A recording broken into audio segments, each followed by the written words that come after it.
What's going on, guys? It's Smudger here. As you can see by the title of the video, we are going to be talking about the Season 3 Battle Pass that has just dropped and how to level it up, get through it as quickly as possible and unlock all the goodies within it.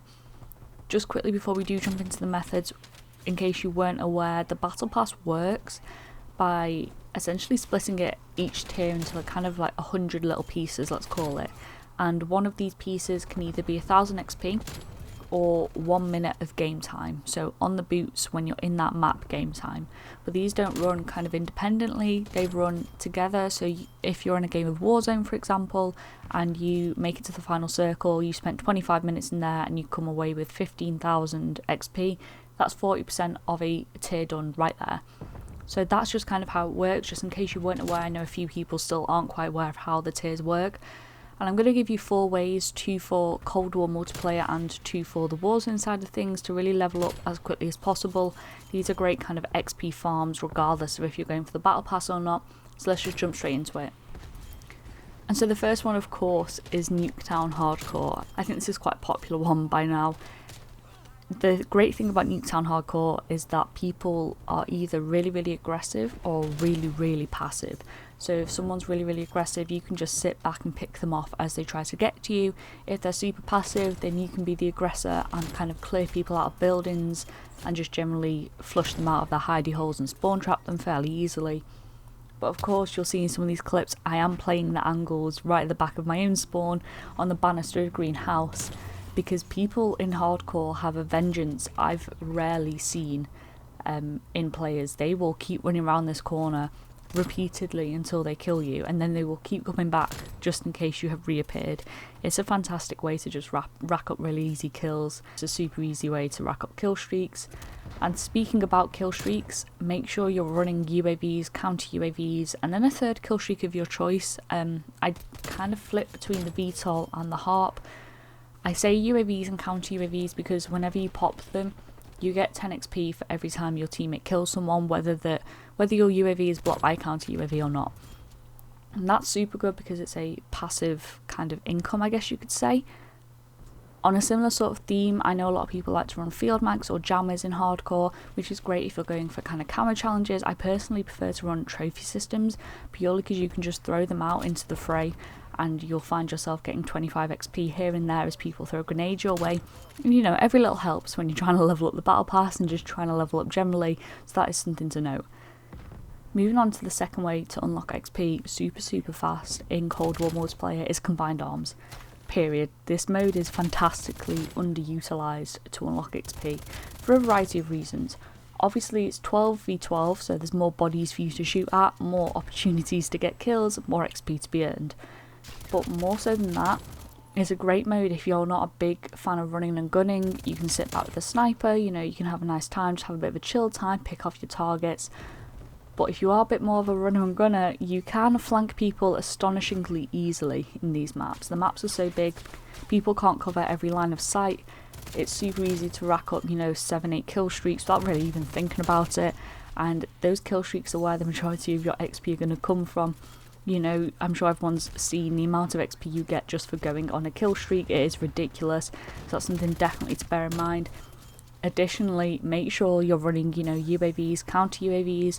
If you don't want to run a counter UAV, definitely equip a Harp, because you're racking up so much XP over the period of the match that you're going to hit that 6,000 score streak fairly easily. And similarly to the UAV, you will get an XP boost every time someone kills someone when the Harp is in the air. If you do want to go on the aggressive with your kill streaks, you could run one of the higher kind of more aggressive kill streaks, because that will rack up XP alongside it. Now obviously the extra benefit of combined arms is that it is a longer game mode as opposed to Nuketown, so you will get that extra boost for kind of feet on the ground game time, but that's kind of a trade-off for how long you actually want to spend in a match. I know a lot of people don't really like the longer matches, or they don't have a lot of time, so that's sort of a trade-off you do have to weigh up before you jump into a match, just something to kind of bear in mind. With that being said, let's hop over to Warzone, and the first thing I'm going to say is do not play normal Warzone game modes. If you're, you know, fantastic at them and you're confidently getting, you know, 10 plus kills and making it to the final circle, most of the time, and that's fine, but for the majority of players it just doesn't work out. It's a monumental waste of time if you are trying to be as efficient as possible. The first thing you actually want to do is check if any of the limited time game modes have double XP, so Warzone Rumble, Mini Royale, even Rebirth Island will get double XP and normal Warzone won't. And these game modes obviously give you more XP because it's double XP, but also they're shorter game modes, whilst also being significantly longer than kind of Cold War multiplayer, so they're a nice kind of in-between. Obviously they're far more aggressive because most of them will be either respawn game modes or Mini Royale trios where everything's a lot more hectic. So if you are fairly confident in your gun skill, it's a pretty good game to use, especially if you're a sniper in Warzone Rumble, or you know, really good at positioning in Mini Royale, or if you just haven't tried out Rebirth, I'd highly recommend it. It's a fantastic mid-ground between multiplayer and Warzone. Great for warming up, great if Warzone's not going your way. You know, a ton of fun, great way to kind of... It's a great way to really kind of chill out without the stress of Warzone that it can cause and how much anger. Very rarely run into cheaters in there. Super aggressive, lots of XP to be had because obviously you still get to loot, you still get to pick up contracts, and there's far more kills to be had, far more engagements where there's an opportunity to get kills.